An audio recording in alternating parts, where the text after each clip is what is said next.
عيني بترف وراسي بتلف وعقلي فاضله دقيقة ويخف. حاسس بمصيبة جايالي يا لطيف يا لطيف، مصيبة ما كانتش على بالي يا لطيف يا لطيف. فاكرين الأغنية دي؟ فاكرينها طبعا، ومين ينساها؟ دي آخر أغنية غناها ودي آخر كلمات قالها الجميل نجيب الريحاني في فيلم غزل البنات مع ليلى مراد، واللي بعدها فارق الحياة بساعات. جنازته كانت أكبر تاني جنازة في تاريخ مصر بعد جنازة الزعيم سعد زغلول. في ذلك الوقت الملك فاروق بعت عربية ملكية مذهبة عشان تشيل جثمان نجيب الريحاني. مين هي فيكتورين حب عمره والست اللي كان على طول بيشكر فيها في كل لقاءاته؟ بديعة مصابني كانت أحد زوجاته، وصفته إن هو بخيل في الكلام وبخيل في العواطف، وإن كيدهن عظيم، عملت فيه مقلي ومشوي. تعالوا نعرف في الفيديو كل التفاصيل دي. ما تنسوش اللايك والاشتراك، ويلا بينا. في 21 يناير عام 1889 اتولد نجيب إلياس ريحانة. اتولد في باب الشعرية في القاهرة. كانت أمه مصرية بس كان الأب عراقي، وكان معاه فلوس كتير على قلبه جدا.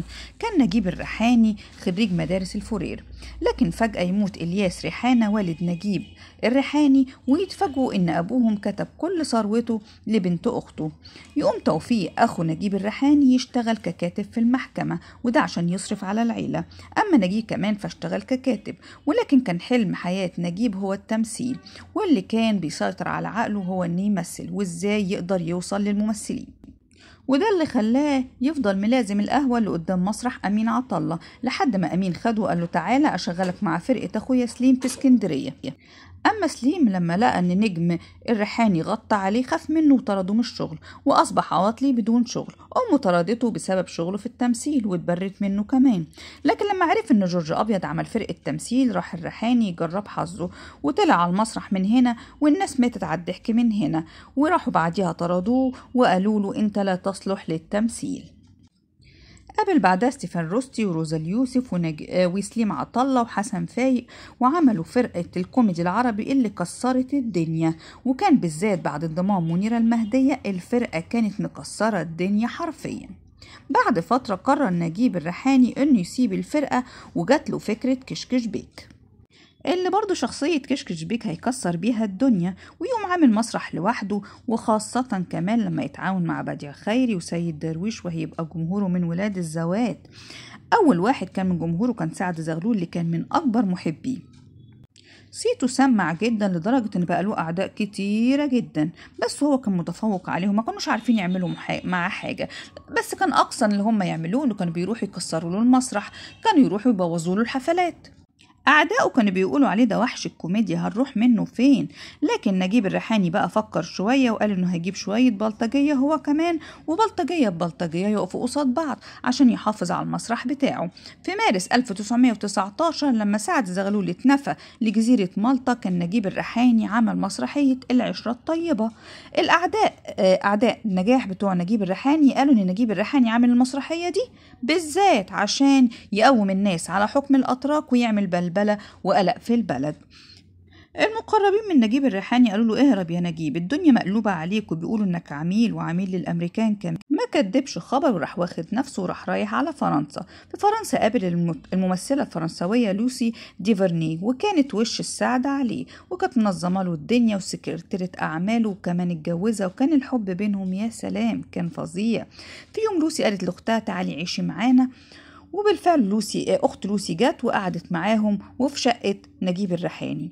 بعد كده فوجئت لوسي إن في علاقة بين نجيب الريحاني وأختها، ما قدرش تتحمل طبعا ورجعت على فرنسا. بس نجيب الريحاني كان مخلص ليها وقعد يدور عليها كتير جدا، بس ما أخلصش كتير، وبعديها راح وقابل الست بديعة مصابني.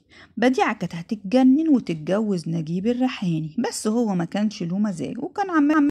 وفي الآخر بقى إن كيدهن عظيم، الست بدعدع ما سابتش نجيب الريحاني إلا وهم متجوزين، وفجأة بعد ما اتجوزت وبعد كام سنة حست ست بديعة انها زهقانة، وقالت عليه ده راجل رخم وقليل الكلام وبخيل وما بيحطش الجنيه الا في مكانه، بخيل في العواطف وبخيل في الفلوس، وقررت كمان انها تتطلق.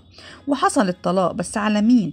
بديعة راحت لمت كل حاجاتها من المسرح، بس كمان خدت معاها كل الكورس وقالت لهم يلا يا بنات، يلا مش عايزة اشوف ولا واحدة فيكم تقعد عند مسرح الريحاني، واللي هشوفها فيكم هكون عاملة فيها مقلي ومشوي. البنات كلها راحوا رايحين ورا بديعة مصبني.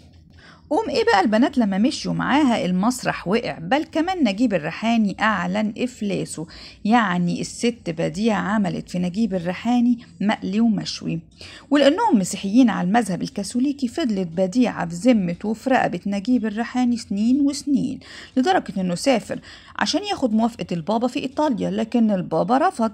وهي كمان كانت عاوزة تخلص وكانت خايفة لا تموت والريحاني يورثها، ما هي قلبها قد كده. بس بديعة اضطرت انها تغير للمذهب الارثوذكسي وطلبت الطلاق بسبب خيانة الزوج.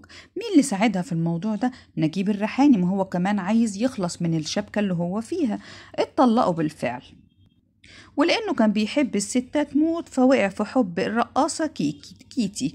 الرقاصة كيتي ما كانتش بتحب نجيب الريحاني وصدته كذا مرة، وهو مزهقش قعد يحاول لحد ما اتجوزت وسافرت، خلاص فقد الأمل.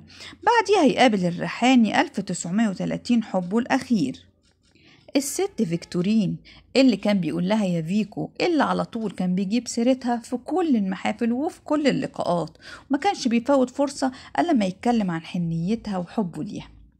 أما الوقت اللي قابل فيكو فيه فكانت لسه متجوزة، وكان صاحب مسرح رمسيس هو جوزها. طبعا جوزها حس ان في تلاطف بين الريحاني وفيكو مراته، منحها انها تروح المسرح وقال لها لو رحتي مش هيحصل طيب، لكن فيكتورين ضربت بكلامه عرض الحيطة وكانت بتروح من وراه، لحد ما جوزها كان محضر السلاح في جيبه وقال انه لو شافها في المسرح هيقتلها. لكن هي راحت واخده حذرها وراحت هربانه بره مصر عشان تهرب من بطش جوزها، لان هي كسرت كلامه وكمان بتحب واحد غيره. هربت بره مصر، لكن رجعت بعد فترة قصيرة عشان تكمل بقية حياتها مع نجيب الريحاني، وبنى لها قصر في حدائق القبة، بس للأسف ما دخلوش. وفي الوقت اللي كان بيصور غزل البنات مع أنور وجدي وليلى مراد حس إنه تعبان شوية، رايح أثناء التصوير وخدوه على المستشفى اليوناني. قالوا له هناك الدكاترة أنت عندك حمى تيفويد، وهو أصلا كان مريض قلب وكان عنده تصلب في الشرايين. دكتور الدمرداش وقتها وكان دكتور المعالج ليه والدكتور الشخصي كمان ليه قال له إن علاجك مش هنا يا نجيب، علاجك بره واسمه الكلورومايستين، وده علاج مستورد. بالفعل كلموا دكتور مكرم عبيد وجاب لهم العلاج وبدون جمارك كمان. وبالرغم ان ناس كتير حذروه من العلاج اللي جاي من بره ده، الا انه كان بيحب الحياة جدا واصر وقعد يدور على العلاج ده لحد ما جابوهوله. واول ما جابوه الدكتور بتاعه اداله 15 حباية، طبعا مرة واحدة. طبعا بعديها ب10 دقايق جسم الريحاني كان عمال ينتفض وهو على السرير، وفجأة الدم ابتدى ينزل من بقه غرق السرير، والريحاني عمال يصرخ ويقول الحقيني يا فيكتورين. وفي ثواني غادر الحياة بسبب تسمم حاد أو جرعة مفرطة من الكلورومايستين عن عمر يناهز 67 سنة. ويوم الخميس 9 يونيو 1949 يرحل عنا نجيب الريحاني في جنازة مهيبة ما شافتش زيها مصر، كانت تاني أكبر جنازة في تاريخ مصر بعد جنازة سعد زغلول.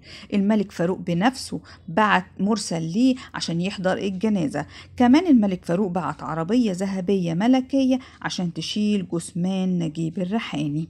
الغريب في الموضوع ده كله ان نجيب الريحاني نعى نفسه قبل وفاته. هسيب لكم الكلام اللي قاله الوقت على الشاشة.